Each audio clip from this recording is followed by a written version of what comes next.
Hello, everyone, and welcome back to another episode of Konich-Yeehaw here on the Last Choice Network. I'm Natalie. And I'm Jared.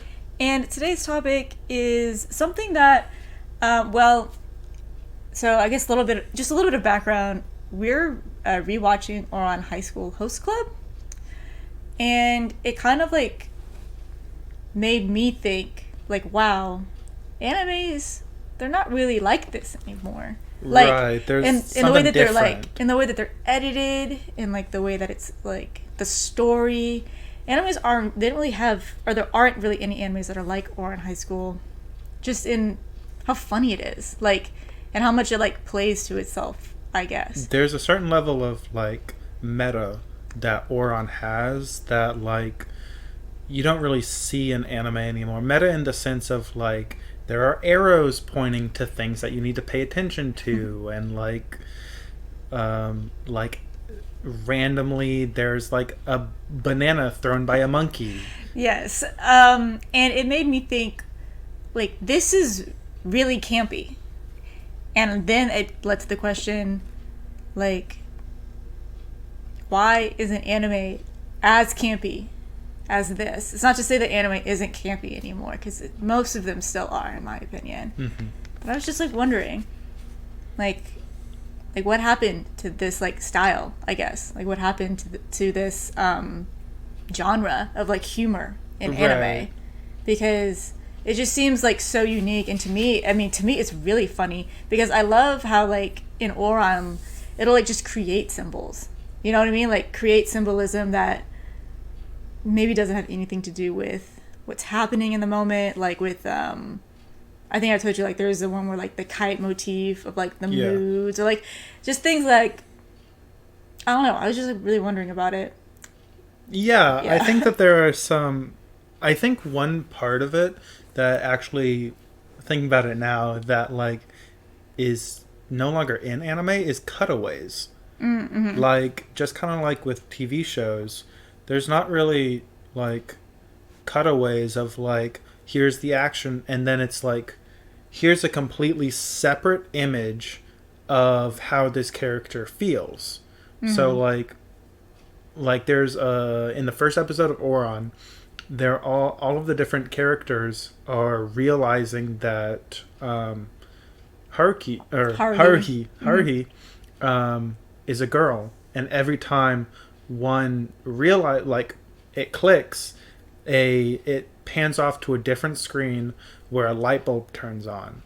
While I feel current anime editing, it would be the characters there, they realize it, there's a light bulb next to their head.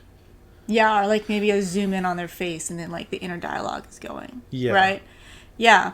And I think that just that layer of editing really adds to storytelling. Right. And it's really creative. So, yeah. I guess another part of it was, I wanted to talk a little bit about what camp was. Yeah, I think before we go any further, we should probably explain what camp is, which is easier said than done. Yeah, so camp is, maybe you guys remember us a couple of years ago at the Met Gala trying to figure out what camp was, and it being very confusing, both in seeing what the outfits were, and then if you were online, how people were reacting to them. Okay. First of all, it should be known that camp is in the eye of the beholder. There is really no set definition of camp. I know one joke going around is if something is bad but you like it, then it's just camp. Then it's just camp. Yeah, if it's bad but you like it, it's camp. And I think it's also really important, and it's super obvious to see with Ouran in particular, is that camp is seen as a gay sensibility, as something that's queer, and it's really easy to see it with Ouran because it pokes so heavily at gender norms already. Mm-hmm. And I think that Ouran is just such a smart show. It is. It really is. In general, it's such a smart show, and it uses camp so well. I'm really curious. I've never read the manga, but I'm actually really curious as to what it looks like. Mm-hmm. Because I wonder if some of these choices are anime only. Like, Yeah. for example, the arrows. Yeah. Like that point of things. Are those anime only, or are they also in the manga? Mm-hmm. And you don't even like wonder if, even if that was in the manga, if it would have the same effect. Right. Like, would having a random panel with some monkeys in it, and then in the next panel the hosts are slipping on banana peels, like, does that have the same comedic punch? Yeah. You know, that it does in the show. Anyway, but back to camp. It is commonly thought of that camp it composes of 4 main elements, and that is irony, aestheticism. You're gonna have to remember them: irony, aestheticism, theatricality, and humor, which already sound like they could all blend together because you're and I understand, like, once again, camp is confusing. So I guess to kind of like, I wanted to kind of go through those 4 points and use Oran as an example, just to kind of like better understand how camp functions in this anime in particular, and maybe it'll be enlightening to see it in other, or like how it functions in other anime as well. Right. Yeah. So for irony, for the most part, or for the most obvious one, is, first of all, irony is like opposites, right? Is whenever opposites come together, and that's what makes something ironic. So a big one is masculine and feminine. So obviously, like, Haruhi is an irony, like, in and of herself, because she is a girl, but she chooses, even outside of the host club, to present sometimes masculinely. She is presenting masculinely in her school. She's like, has this like very masculine role of like being a host, also being fawned over by girls, and that in and of itself is an irony. But the other big irony in Oran is high and low status. So like how how Haruhi being of a lower status than everybody else in the school, like those worlds colliding, creates something very campy. Like, think of like whenever the host club goes to visit Haruhi's home. Before that, Tamaki has this like crazy dream, crazy nightmare, that she's like in a hovel, drinking out of chipped bowls, like fasting so she can eat, like totally but that's like in his mind, that's how he thinks of like lower status people, and to us as a viewer, that's very humorous, and that works as camp. So like, that's an example. And then, so for the next one, aestheticism, to me, this is the hardest one to understand, because aesthetics, this is where like the whole, in the eye of the beholder, it can really vary, because everybody's aesthetic is different. Right. I think one pretty strong part of aestheticism is things being blown out of proportion. So like things are greatly exaggerated, and to the point of even looking bad. So, and that kind of comes into play with what I know, what I kind of like know the gist of with camp is it's so bad it's good. And I feel like that's kind of where that falls into with the aesthetics of it. Like something could be like, it's either super high aesthetic or super low aesthetic, but like it could be perceived as campy, like either way. The main like, but the main like function that aesthetic has in camp is that it has to be viewed as art. Like to perceive camp, you have to perceive art.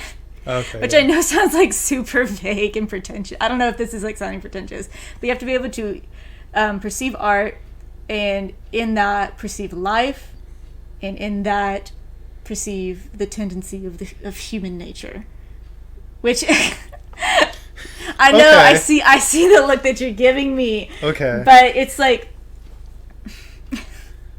I told you this was going to be hard to discuss. It is. I mean, no, I get that. So like, you have to be self-aware. Yes, you have to be very like, self-aware for the camp. Thing, which a part of it is, so you have to be self-aware to perceive camp. You don't necessarily have to be self-aware to be camp, because there are a lot of unintentional campy things.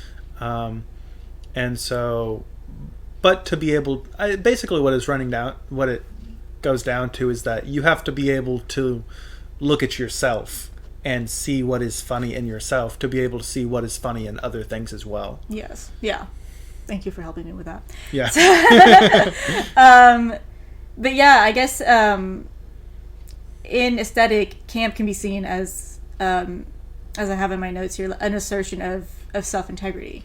So whenever you are trying to like create camp, that is part of it, is you have to have that like self-awareness of like what you want to create, what you want to put out in the world, right? Like the art that you want to create. I think that's actually a really interesting point, because I think it's super easy to be accidentally campy, but it is incredibly hard to be purposefully campy. Yes. Because you have to have a very well understanding of what makes something it, and then you have to take that like aspect of it and blow it out of proportion to a point of it being funny. Yeah.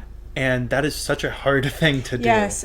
And I will say that another thing is that camp can be deliberate and it can be naive, is what it's called. Whenever something is it's so bad it's good. Whenever you try to make something maybe artful and it's so bad it's good. I think of like the Cats musical. Yes. Like the newest Cats musical. I mean, I thought it was funny, but it's terrible. It's awful.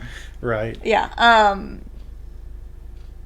But yeah, but then you can be like deliberately campy, and for me, like the most common examples of that is musicals. Most musicals. Yes. Like, I mean, the one in my notes is like Moulin Rouge. I mean, most romance musicals, they're very deliberately campy. And I think that's because they're on stage. Yes. So you have to over-exaggerate everything. Wow. That like brings us to our next one, which is theatricality. Mm-hmm. And it's this notion that life is theater. Life is theater. We're all playing a role of some kind. And I guess this kind of like the way that it goes in my notes is that what kind of brings us back to it being a gay sensibility is that playing a role is very well known to gay people, because we used to have to play straight in our everyday lives, right? So role, like this idea of a role is appropriate behavior, right? Like we're trying to play at this appropriate behavior. But what this does is it implies that all of these roles are superficial. If that makes sense. It implies that like you can be given a role in society, like how Haruhi is technically supposed to have this role as like a woman, right? And the hosts, or some of the hosts, mostly Tamaki, and the twins, they want her to like be feminine. Yeah, be feminine, but she doesn't accept that role because it's a superficial one. And she says like stuff all the time where it's like, I don't care if you guys perceive me as a girl. I don't care like about looking cute even. Yeah. Like I just want to be a good person. Right. There is something that does come up pretty often is the whole like she brings up, I don't care what you look on the outside, it's on the inside that matters. Yeah. And I think that really plays into the theatricality of camp, because it does have to do with these roles that are, because any sort of role is kind of like superficial. Yeah. I mean, obviously there's roles like boss and things like that, which I'm like, okay, that, but I mean, even like if you're making a boss campy, you might make it, like you might make him tyrannical.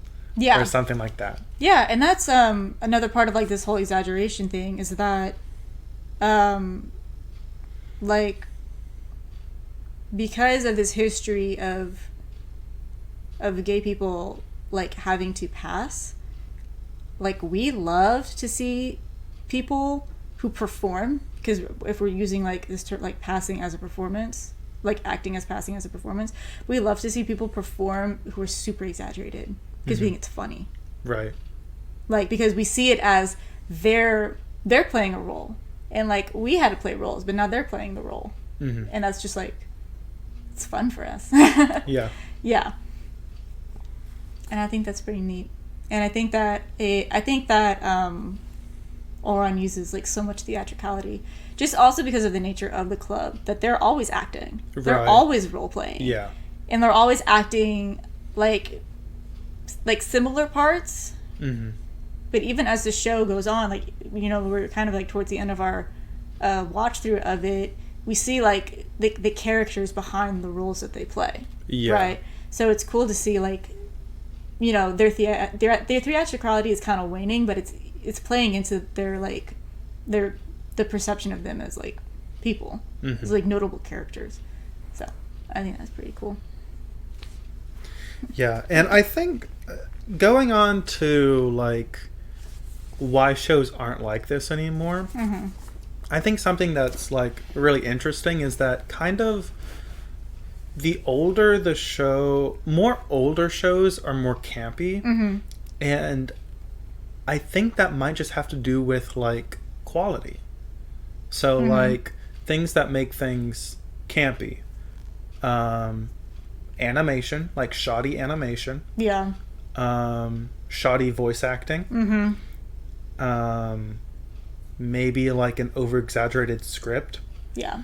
So these are all things that like back in the 90s, 80s, 70s, these are all things that like anime wasn't exactly the forefront that it is now. Yeah. And so they like, have like eye candy anime. Yeah. That just like is relying on its looks. Yeah. And like, I mean, I think of like if you look at the first Gundam, it is like the voice acting isn't very good for the most part. It's very overacting. They use repeated animations. Like, it's pretty campy. Yeah. And I mean, there's like the good characters are super good and the bad characters are super bad. And like, and I think that's just kind of how things were. And I think one part of that is that it hadn't been overdone yet. So now we have these shows that are like parodying or these older shows, or they have to be more like, I don't want to say unique, but they have to have some kind of edge to them that like, so they have to either look great, they have to have an awesome script, just all of these different things, because if they don't, then they're just going to be lost in the nonsense of the 50 shows that come out every season. Yeah. One thing that because it's just so like interesting to see like anime become what it is now, because like I'd say even like 20 years ago, 90s, like they weren't releasing, shows weren't like top quality. No. But I mean, they were still good though. Yeah. And I think one part of that is the campiness to them. Yeah, that they were funny, that they were memorable. Yeah. Yeah. Because I think of the shows that like I watched when I was younger, like, or I guess this would be the early 2000s, like Oron, Soul Eater, I'm trying to think of some, Trigun. These are all shows that are like older. They don't exactly have the super best animation, but like they were so funny. Yeah. They were so like rememberable. Or memorable. And like I think part of the comedy of it is that they were so campy. Like definitely. They didn't have to. They worked in the favor. Like because I bet they looked great for their time. Oh yeah. But I imagine artists kind of knew, like, okay, this is what we can do, and we're going to play this up, you know. And I think it's really interesting to see, and I think it's kind of a shame that, like, that isn't really a thing. Like, camp isn't super big anymore. Yeah, and like I said, it's still present. Yes. In some animes, and it's present in different ways. I will say that in different ways than it used to be, because I think in the past it was definitely more in your face. It was more noticeable. Yeah. Like with, we're talking about these like random cutaways to monkeys dropping banana peels so that the hosts slip. Like, that's super in your face. Or whenever they're playing kick the can and Tamaki suddenly has on a soccer uniform, like just for whenever he's kicking the can. It's just to like illustrate like an exaggeration. That's all it's for. Yeah. And I mean it just looks different now. Yeah, like it's not as in your face. Yeah. I think camp is definitely toned down. Mm-hmm. But there are still some shows that are exceptionally campy. Like, and it's like they're campy, they're good because they're so campy. Yeah. Honestly, probably one of the standout ones for me, and I know it's for you is too, is a show called Sarazanmai. Yeah. So what it is that these kids, they mess up this kappa statue, and so they're turned into kappas, and then they have, whenever they are kappas, they have to do this like big battle against this big evil. And they're singing. Yes. By the way. And that's the thing, is that like there are these little characters. It's like, okay, time to battle, and then they break out into dance and song. Yeah, and they're like, in the battle is kind of like, it's not. They're not like fighting. It's not like a fist fight or like weapons or anything. That's a thing too. They're just like singing. They use the exact same move every single time. It's the same song. Yes, it's the same song. Same animation every single time. I was gonna say that. So there was one more aspect of camp, the fourth one, and it's the one that's I'm bad at counting. It's fine. It's the one that's the easiest one to understand because it's humor. It's that it has to be funny.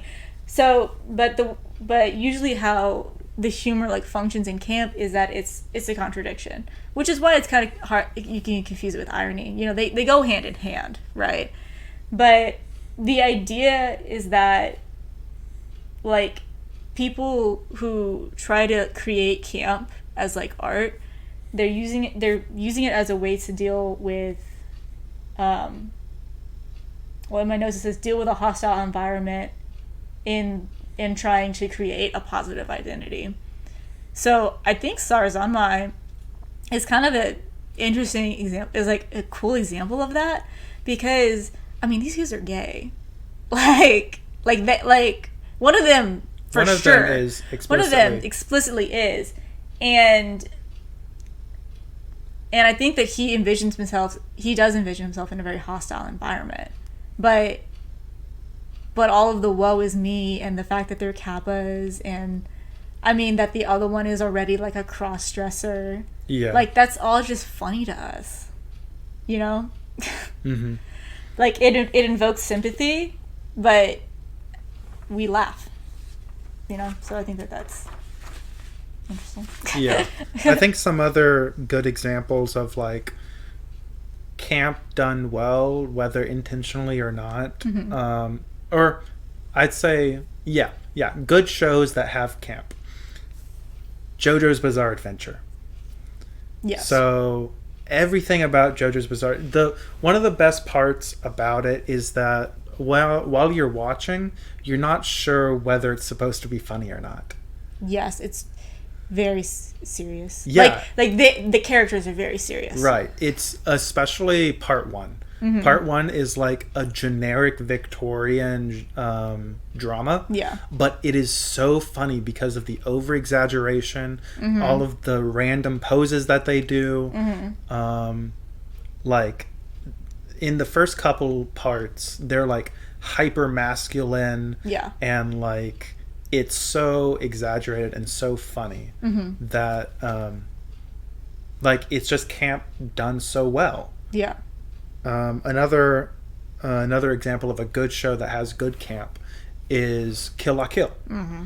So that's also super exaggerated. It's very campy. It is super campy. It is. Yeah. I mean, it's the whole thing about it is that it's about clothes, but they're half naked or more than half naked most of the time. Mm-hmm. And it's their weapon. Right. And it's right. Like it's all about female empowerment and things like that. Mm-hmm. But it's done so well. Though there are still some shows that are like so bad it's funny. Yes. I think one of the best examples of this is High School of the Dead. Yeah. So High School of the Dead is this high school anime during the zombie apocalypse. But it is like super over-sexualized. It's very over-sexualized. There's a scene in it specifically where this guy has a sniper rifle but it's still attached to this girl's chest, and so every time he shoots, her tits like fly and then like rubber band everywhere. He like shoots it and there's another girl that does like a backflip and the bullet goes between her boobs. Yeah, like they're like separated in air and in between them. Yes, and it is such like an iconic scene of the show that like it is stuck with me forever. It's such a silly show. It is so ridiculous, and honestly, it's so bad, but it's so good because of that. Mm-hmm. And then also there's the 2016-17 Berserk anime. Mm-hmm. It's hard to say that it's good. Like, it is bad. It's a bad show. The animation's awful. The writing is good because it's Berserk writing. Yeah. But, like, the voice acting is terrible. The animation, like I said, the animation's awful. The sound, like, sound effects are terrible.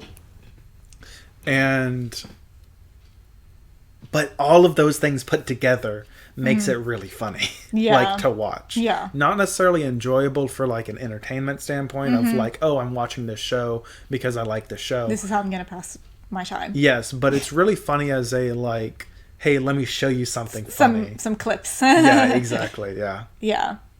I totally get that. Mm-hmm.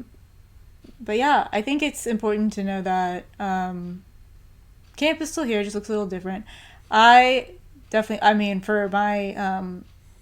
in the previous or one of our previous episodes for the artist spotlight, I chose Yuasa, and I believe Yuasa very much understands camp. Yeah. In his animation, and I think that's one of the reasons why I loved Devilman Crybaby so much, is because it really embodied the spirit of camp, like so well. With everything that I said, and even like to the point of like the tragedy, you know, like even the tragedy of the ending is like kind of campy, like, oh yeah, you know, and that's why I think it's stuck with me, you know, for so long. But I think like a really interesting thing about camp in any like media art is how it has the ability to be really funny and really serious, and like that juxtaposition that it can balance so well. Yeah, because whenever I think of like Devilman, the beginning of it is just like ridiculous. Mm-hmm. The beginning of it is like an LSD trip, like it's crazy, and that is camp. But then even like as it goes on and it gets really serious, like that's camp too. You know? Yeah. And it just really shows like how flexible camp is, how awesome it is, how more people should use it and try to understand it. Yeah, I think media literacy is important. You should understand what you're watching. Yeah. So I hope you learned a little bit about camp today. Yes, I do too. I definitely learned a little bit. Good. Yeah. I guess in closing, I just wanted to say that main thing with camp, I know I just made that little comment about media literacy, but the main function of camp is to witness something maybe serious and with like a temporary detachment, and then only later do you really realize maybe the impact. And I think that Oran, like with Oran, it shows us the impact, which I think is really cool also. It doesn't just like leave it up to the viewer, because sometimes the viewer is stupid, you know, that's fine. That's fine. But I think it shows, like, you know, we started with this super ironic masculine feminine androgyny debacle. She has to pretend to be a boy because she's in a $8 million or 8 million yen debt. Like that's campy. But then it also shows like how all of the characters develop because of her presence, which is cool. So yeah, camp is cool. Thank you for tuning in to this episode of Konich-Yeehaw here in the Last Race Network. Once again, I'm Natalie. And I'm Jared. And thank you guys so much for listening. Yeehaw.